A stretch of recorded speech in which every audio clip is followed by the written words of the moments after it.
జై గురుదత్త శ్రీ గురుదత్త. నేడు ధనుర్మాసంలో 20వ రోజు. మన అమ్మ ఆండాళ్ళ తల్లి ధనుర్మాస వ్రతాన్ని చేపట్టి నేటికి 19 రోజులు విజయవంతంగా పూర్తి చేసుకుని 20వ రోజు అడుగుపెట్టిందనమాట. అమ్మ ఈ 19 రోజులు ఎంతో దివ్యమైన జ్ఞానాన్ని మనకి అందిస్తూ గోపబాలికల ద్వారా మనకు కూడా అమ్మ అందిస్తూ చక్కగా మనని అలా తీసుకెళ్తోంది. వేదోక్తమైనటువంటి ఈ తిరుప్పావైని చాలా చక్కగా అమ్మ మనకి ఈ 19 రోజులు కూడా అందించింది. ఈ 19 రోజుల్లో భాగంగా మొదటి రోజు అమ్మ కాలాన్ని ప్రార్థన చేసింది. రెండో రోజు శ్రీకృష్ణ చరణాలను పట్టుకోవాలంటే 6 నియమాలు ఉంటాయి. ఈ 6 నియమాలు ఈ వ్రతంతో పాటు చేయాలి అని చెప్పి అమ్మ తెలియజేసింది. మూడో రోజు పాసరం ద్వారా అమ్మ ఏం తెలియజేసింది? ఈ వ్రతం ఏదైతే ధనుర్మాస వ్రతం ఉందో అది చేయటం వల్ల మనం పొందేటటువంటి ఫలితాలను అమ్మ చాలా స్పష్టంగా చెప్పింది. నాలుగో రోజు ఈ వ్రతానికి కావాల్సింది మొట్టమొదటి స్నానం. మార్గశీర్ష స్నానానికి వర్షదేవుడు అనుకూలించాలని పర్జన్యుణ్ణి అమ్మ ప్రార్థన చేసింది. ఐదో రోజు అమ్మ యొక్క సకులు చాలా వేదాంతులు ధర్మ సూక్ష్మాలు తెలిసిన వాళ్ళు కూడా ఉన్నారు. వారు మనసులో భగవంతుడు ఏంటి, మనలాంటి వారికి కనిపించడం ఏంటి అనేది అపోహతో ఉన్నారు. వాళ్ళ అపోహను కూడా అమ్మ పటాపంచలు చేసింది. తర్వాత ఆరో రోజు పాసనంలో అమ్మే తానే స్వయంగా గోపబాలికలు ఇంటికి వెళ్ళి అమ్మ ఒక్కొక్క గోపబాలికని అంటే ఇక్కడి నుంచి ఒక 10 గోపబాలికలను అమ్మ మేల్కొలుపుతూ వెళ్తూ ఉంటుందన్నమాట. అందులో భాగంగా మొదటి గోపబాలికని చాలా చిన్న పిల్ల ఆ అమ్మాయిని లేపడానికి అమ్మ వెళుతోందన్నమాట. వెళ్ళి తలుపు తడుతూ ఉంటుంది. పక్షుల ధ్వనులు వినిపించట్లేదా? ఆలయంలో శంఖధ్వని వినిపించట్లేదా? ఓహో, నువ్వు చిన్నదానివి కాబట్టి నీకు తెలియదేమో, నేను ఎలా అయితే లేచానో ఆ గుర్తులు నీకు చెప్తాను అని చెప్పి అమ్మ చక్కగా 6వ పాసనం ద్వారా మనకి తెలియజేసింది. 7వ పాసనంలో ఆ లోపల పడుకున్నటువంటి గోపబాలిక ఈ బయట ఉన్న వాళ్ళందరికీ నాయకి అన్నమాట. ఆమెను అమ్మ లేపుతోంది. భరద్వాజ పక్షులు మాట్లాడుకుంటున్నాయి వాటి ఎడబాటు గురించి, నీకు వినిపించట్లేదా? అదేవిధంగా గోపబాలికలందరూ పెరుగు చిలుగుతున్నారు, అది కూడా వినిపించట్లేదా? ఓ నాయిక లేవమ్మా, లే, నువ్వే పడుకుంటే ఎలాగా? మనం ధనుర్మాస వ్రతాన్ని ప్రారంభించాం శ్రీకృష్ణ ప్రేమతత్వాన్ని పొందడానికి, లేవమ్మా లే అని అమ్మ చక్కగా పలికింది, మేల్కొలిపింది. 8వ రోజు గుర్రం రూపంలో వచ్చిన కేసి దవడలు చీల్చినటువంటి దేవాది దేవుడైన శ్రీకృష్ణుడిని మనం సేవిద్దామని చెప్పి అమ్మ చాలా చక్కగా పాసురాన్ని గానం చేసింది. 9వ రోజున అమ్మ, ఓ మామ కూతురా, నువ్వు మొగదానివి కాదు కదా, చెవిటిదానికి అంత అన్నా కాదు కదా, మా మాటలు వినిపించడం లేదా? నీ శ్రీకృష్ణుడు మీ ఇంట్లో ఉన్నాడు అనుకుంటున్నాం మేము, ఇంటి చుట్టూరు దీపాలు పెట్టావు కదమ్మా, రావమ్మా రా, మనం శ్రీకృష్ణ ప్రేమతత్వాన్ని పొందుదాం అని అమ్మ ఆండాళ్ళ తల్లి చక్కగా ఆ గోపబాలికలు లేపడం జరిగింది 9వ పాసనంలో. 10వ పాసనంలో అమ్మ చాలా స్పష్టంగా చెప్పడం జరుగుతోంది. శ్రీకృష్ణుడు పొరుగింటి దానివని మాకు తెలుసులే అమ్మా, ఓ అదృష్టవంతురాలా, కొంపదీసి నీకు కుంభకర్ణుడు నిద్ర ఏమీ దానం చేయలేదు కదా, రావమ్మా రా, వెళదాం, పాసనాన్ని గానం చేసుకుంటూ స్వామి తత్వాన్ని పొందుదాం, రావమ్మా అని 10వ పాసనం ద్వారా అమ్మ గోపబాలికని మేల్కొల్పింది. ఇంకా 11వ పాసనంలో అడవి నెమలి ఎలా అవుతూ ఉంటుందో అటువంటి కేశపాసాలు కలిగిందానా, మేము నువ్వు ఊరారా శ్రీకృష్ణ ప్రేమతత్వాన్ని గానం చేసుకుంటూ వస్తే పడుకున్నావా నువ్వు, లేవమ్మా లే, వెళదాం అని చెప్పి అమ్మ 11వ పాసనం ద్వారా చాలా స్పష్టంగా అమ్మ చెప్పడం జరిగింది.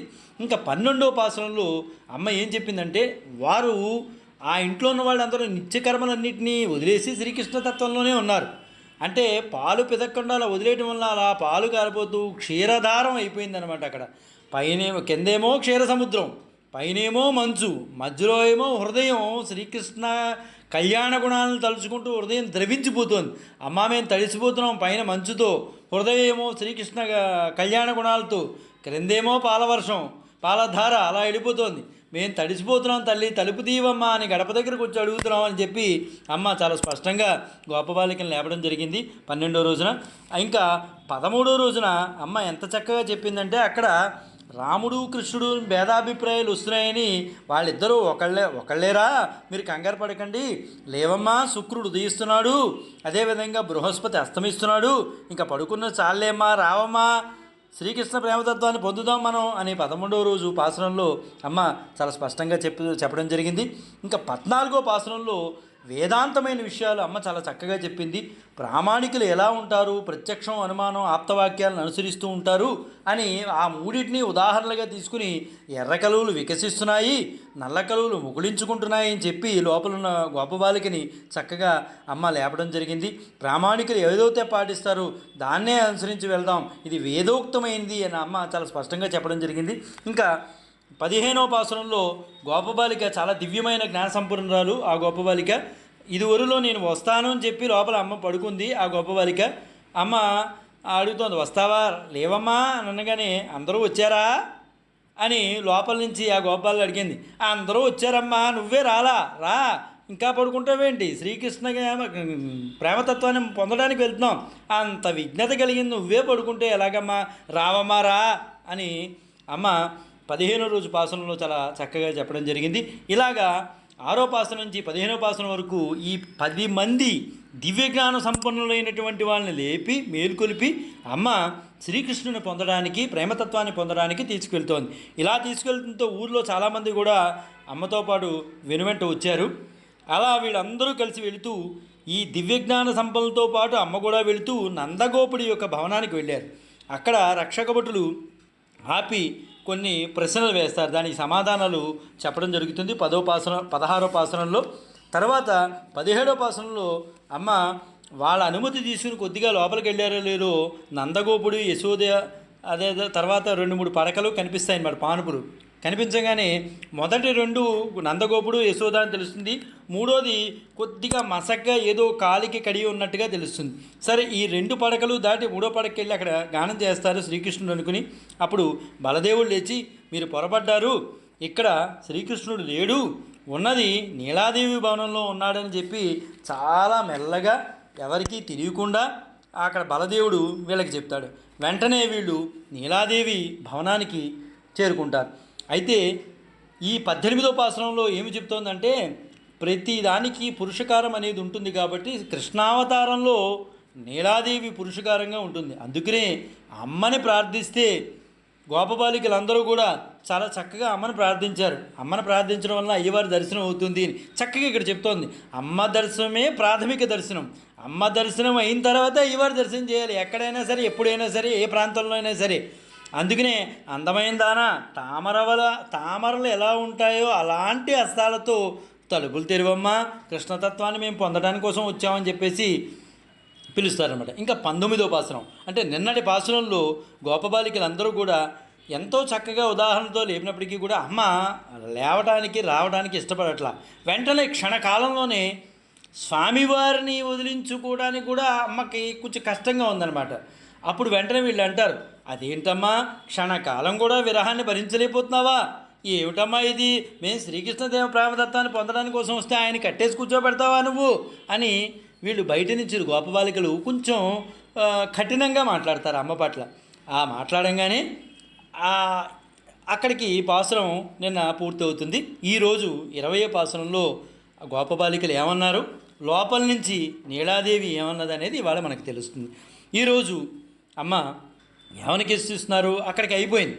20వ పాసనంలో అమ్మని కీర్తిస్తే స్వామికి ఆనందం, అమ్మని ఆరాధిస్తే స్వామికి ఆనందం, అమ్మని అలంకరిస్తే స్వామికి ఆనందం. కానీ మరి స్వామికి అలా ఆనందమైనప్పుడు అమ్మని కఠినంగా మాట్లాడితే స్వామికి చాలా కష్టంగా ఉంటుంది కదా. నిన్న 19వ పాసనంలో మన గోపబాలికలందరూ కూడా అమ్మని కొంచెం కఠినంగా మాట్లాడేసరికి లోపల స్వామివారికి కొంచెం కోపం వచ్చింది.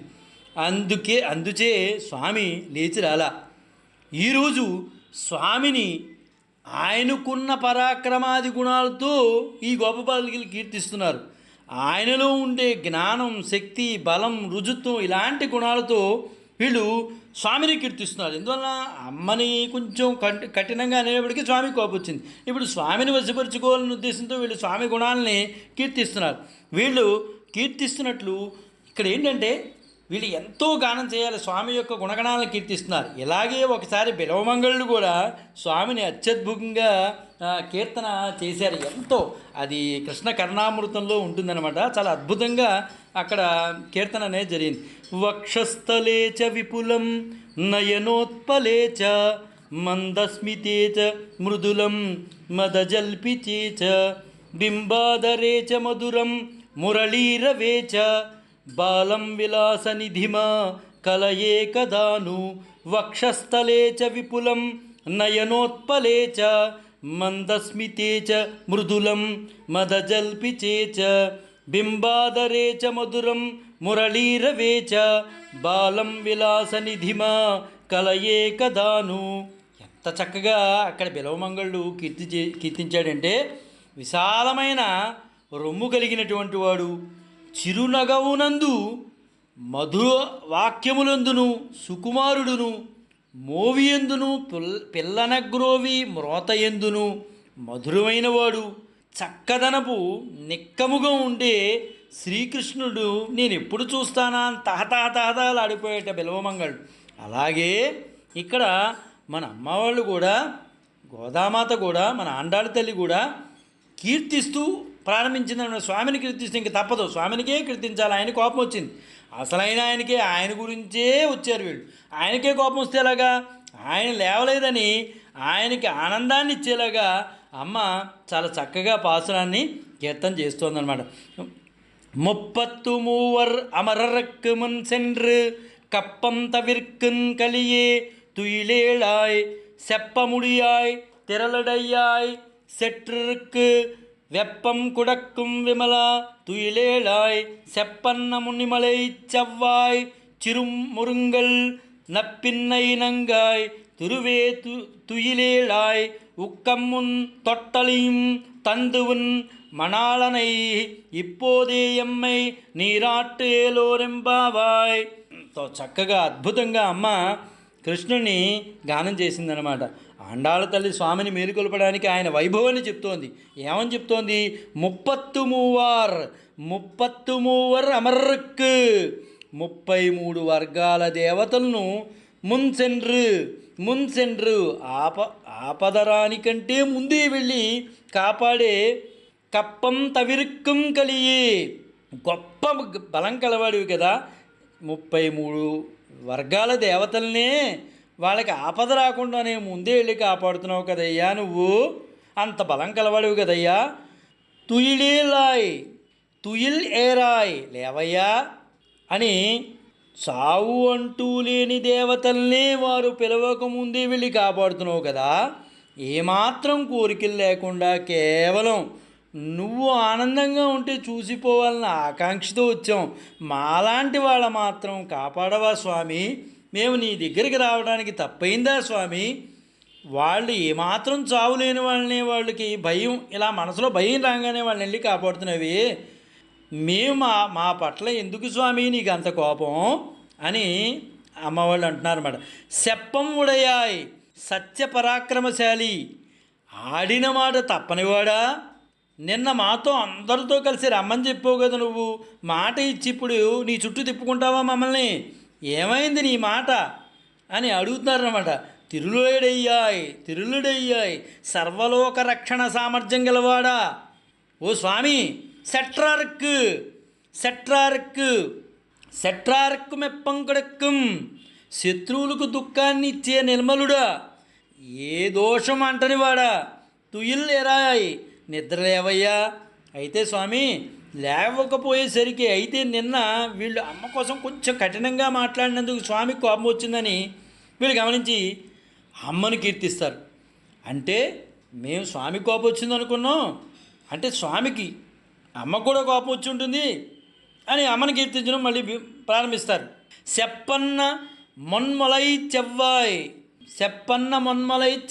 చిరుమురుంగల్ సముదాయ అంగ సౌందర్యము కలిగి నప్పిన్నై స్వామి సంబంధంతో నంగాయ్ పరిపూర్ణమైన అందం గలదానా తిరువై తుయిలైలాయ్ సాక్షాత్ నీవే లక్ష్మి. అమ్మా మేలుకో అమ్మా, నువ్వెవరో కాదు, సాక్షాత్ లక్ష్మీదేవివే తల్లి, నువ్వు మేలుకో అమ్మా తల్లి. వీళ్ళ ప్రార్థనకి అమ్మ కరిగి లేచి వీళ్ళ దగ్గరికి వచ్చి, ఏం కావాలనరా, ఎందుకురా ఇలా అల్లరి చేస్తున్నారు మీరు, ఏం కావాలరా మీకు అని అడిగింది అమ్మ. ఒక్కమం స్నానానికి తర్వాత మాకు స్వేదం ఏర్పడితే దానికి అపనౌదనానికి విసనకర్ర కావాలమ్మా. అదేవిధంగా తొట్టతుళియం స్నానం తర్వాత అలంకరణ చేసుకోవడానికి ఒక నిలువుతద్దం కావాలి మాకు. తందు ఈ రెండు ఇచ్చి ఉన్నాళనై నీవు స్వామిని ఇప్పుడే ఎమ్మై మాతో కలిపి నీరాడించు. ఇలా అడగటం మనకి కొంచెం ఎలాగో అనిపిస్తుంది, బాహ్యంగా చూస్తే తప్పుగా అనిపిస్తుంది, కానీ దోషం ఏం లేదు. పురుషుడు ఆయన ఒక్కడే, మిగతా జీవవర్గం అంతా ఆయనకి చెందిందే. అందులో కొందరు ముందున్నవారు ఉంటారు, కొందరు వెనకున్నవారు ఉంటారు. ముందున్నవారు వెనక వాళ్ళని మార్గనిర్దేశం చేస్తారు. అక్కడ పరంపదంలో నిత్యసూర వర్గానికి చెందిన వారిలో మొట్టమొదటిదైన లక్ష్మీదేవి ఆ తత్వాన్ని తెలిసిన వారు, ఆ తత్వాన్ని సరిగ్గా చూపించగలిగిన వారు, మనం కొత్తగా చూపించగలిగిన వారు అనమాట.